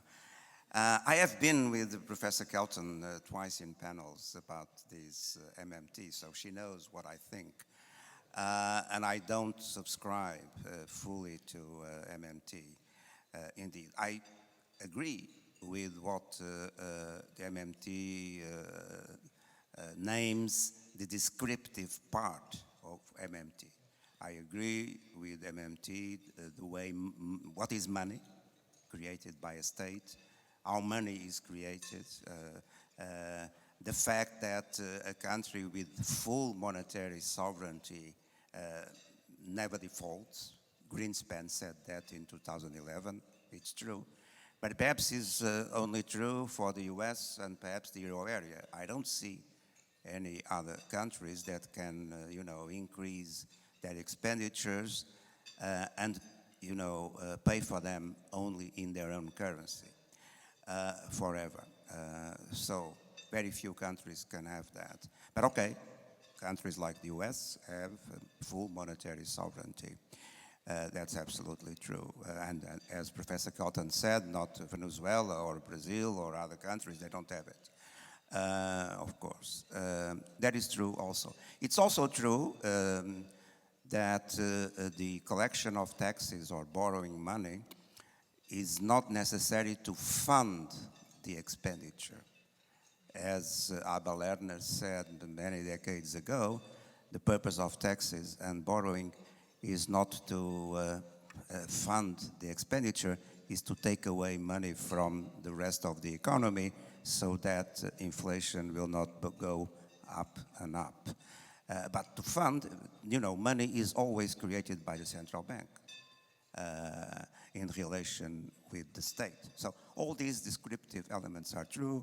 It's also true, so the debunking of criticism of public debt that many people, anti-Keynesian people do, that debt just is a burden for future generations. It's not. All that are positive elements in MMT, but many people can subscribe to that. Where I disagree is in the idea that fiscal policy can do everything. It's the only policy to macro stabilization, both in assuring employment and controlling inflation. And monetary policy is then reserved to a total dominated role, and in the end, a sort of monetary financing. And the role of monetary policy is to intervene to guarantee a regime of low interest rates, if not zero. And for that, the central bank needs public debt, because then it has to do open market operations in order to ensure some control over rates. So that's the gist. I don't agree with that. I think fiscal policy is very cumbersome to control inflation, to increase taxes when necessary, going through parliaments and so on. So there is a role for monetary policy there. Also, keeping a very low medium-term interest rates, market rates cannot be fully insured by the central bank alone, by the monetary policy. It cannot. So the low interest rates now, it's not only because of what central banks do. And also, if the central banks could do that and would do that, according to the views, then that would be subject to credit booms, excess private expenditure, and that would make even more difficult for fiscal policy through taxation to control inflation. And also would impact the exchange rate, of course. So there are limits to what MMT wants, although the first part that I mentioned, I agree with it, and many other people agree with it, but not fully the approach of MMT. So I'm sorry, Stephanie, that I had to go through this, but you know it already. That was my position, and I was put in an awkward position. But, It's okay. What I heard you say is that the only part of MMT that you disagree with is the part that's not in MMT. I didn't say anything about zero interest rate policy. I didn't say subjugate monetary policy to fiscal. In fact, the first slide was called the monetary fiscal nexus. So it was about both. And I said this is a descriptive project about how the government actually spends. So it worked under Reagan, for example, right? Ronald Reagan tripled the national debt, massively increased defense spending, 2 huge tax cuts, the deficit increased. He didn't need an acquiescent Federal Reserve, monetary financing, or anything else to make that possible. The arrangements are already in place. In fact, Volcker had interest rates up in double-digit territory when Reagan was president. It didn't hamstring fiscal policy. He didn't rely on lower interest rates making it all possible or affordable or any of the rest of it. So MMT doesn't depend upon monetary financing. I said that at the beginning. Low interest rates or any of the rest of it. And final point, we would not say strip monetary policy of roles and responsibilities. In fact, I'm going to stand up to make the point, we have argued that we should expand the toolkit of the central bank. It doesn't have to be the Treasury issuing securities, which, by the way, weirdly enough, we only issue bonds to match whatever the size of the deficit is. So if the deficit comes in small, financial markets only have access to a small number of new treasuries. Why should we do it like that? Why not allow central banks to issue securities? They can issue the equivalent of treasuries, call them Fed securities, and they could do it across the yield curve. They could have a 5-year and a 10-year, give better control of interest rates, an expanded toolkit. So I just want to make sure the point is clear that we're not trying to step on anybody's toes with independent central banks or the rest of it. In fact, I think we could enhance the toolkit for monetary policy.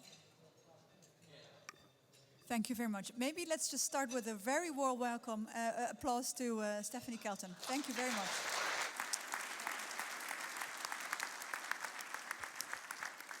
Thank you, Stephanie. I have gotten a number of very interesting questions, but since everybody's eating and we're running a little late, I will leave that for the other time. And I suggest you enjoy your meal.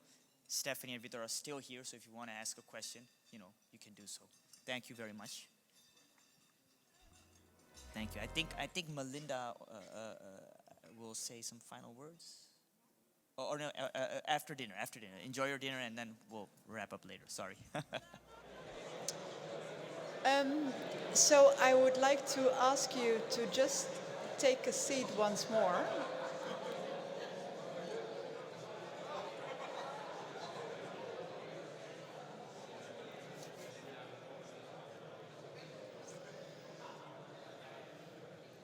Thank you very much.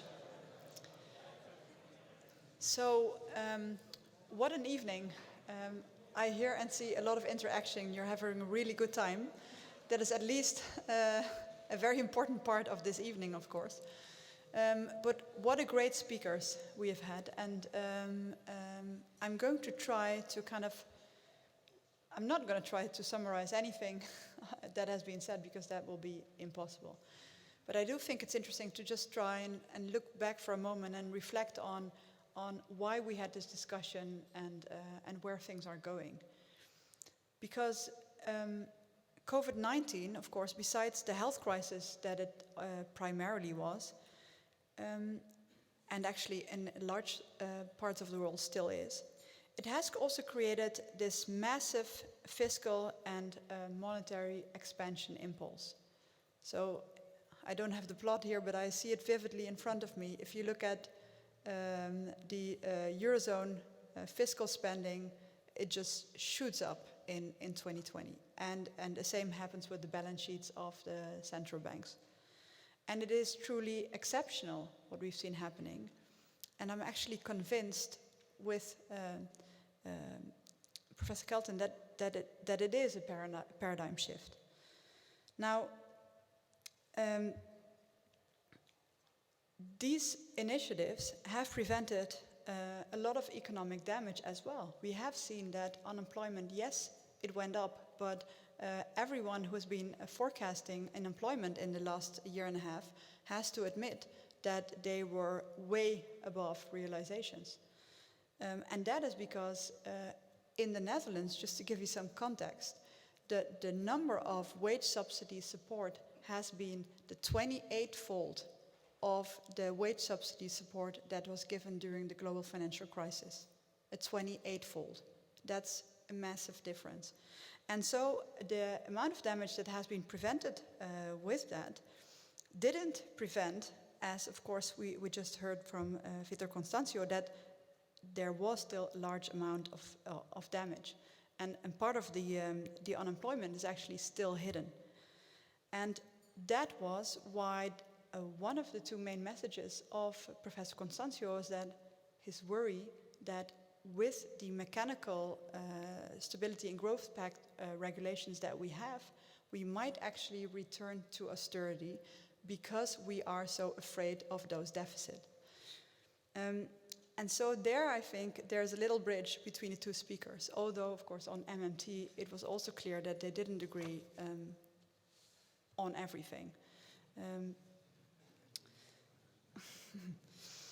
And actually, I think the disagreement in the end mainly is about the extent to which this is applicable and not about the principles that MMT is actually putting forward.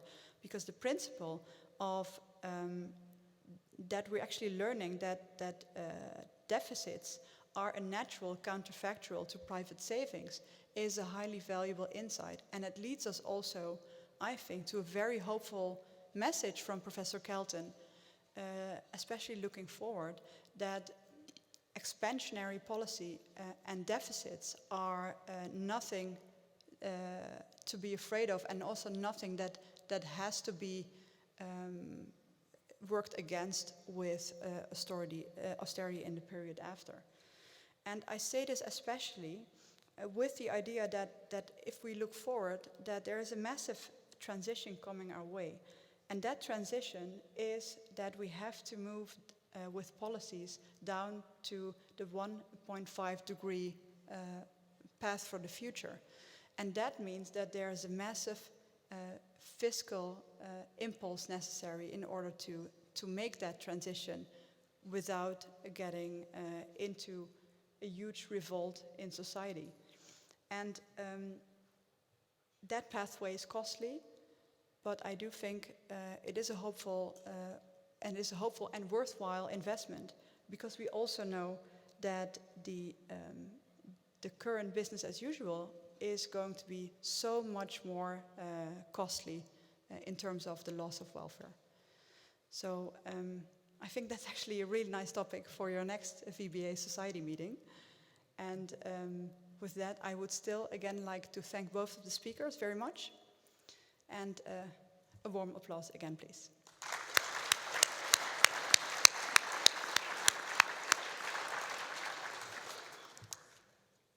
Yes, thank you.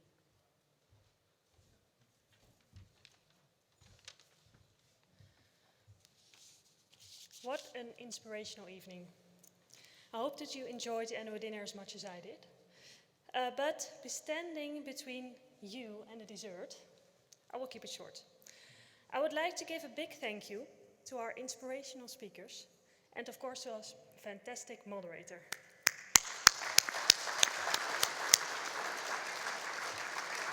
But also to our annual dinner committee, Rafi and Philippe, and all the effort that they put into this dinner.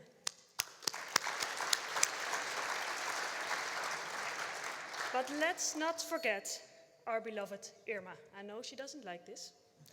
But Irma Willemse, I guess you all know her, she managed to organize this event with all the challenges and restrictions, which were a lot, and she pulled it off. So big thank you, Irma. I don't know where you are.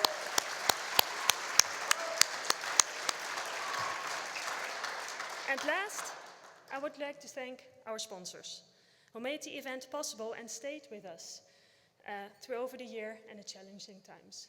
Thank you.